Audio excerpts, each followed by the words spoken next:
च्या मुद्द्यावरून वाद झालाय। मराठी बोलण्यास सांगितल्यानं टीसीनं प्रवाशाला कोंडून ठेवल्याचा आरोप होतोय।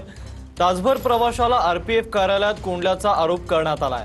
प्रवाशावरच सरकारी कामात अडथळा आणल्याचा गुन्हा दाखल करण्याची प्रक्रिया सध्या सुरू असल्याचाही आरोप होतोय। प्रवाशाला विनाकारण त्रास दिल्याचा दावा मराठी एकीकरण समितीनं केलाय। पण माझ्या स्टाफला तुम्ही सगळ्यांना समजता एवढी हिम्मत असेल ना, चला माझ्या बरोबर, तुम्हाला नॉलेज देतो।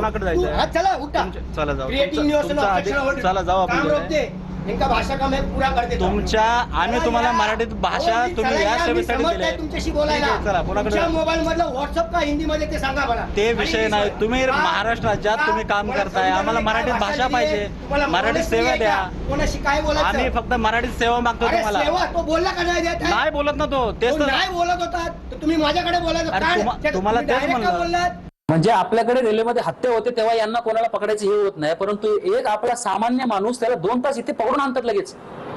काय मागणी केली आहे? व्हॅलिड पास आहे, व्हॅलिड तिकीट आहे, फक्त मराठीची मागणी केली। अमराठी टीसी कडे यू शुड स्पीक मराठी। तर तिकडे एक तो मराठी नावाचाच कोणी सावंत नावाचा टीसी येतो, याला धमकी देतो तुमच्यावर गुन्हे नोंद करू। बेकायदेशीर 2 तास डिटेन केला साहेब, मला ठाण्यावर न्यावं लागलं। त्याच्यावरती गुन्हा नोंद करा साहेब।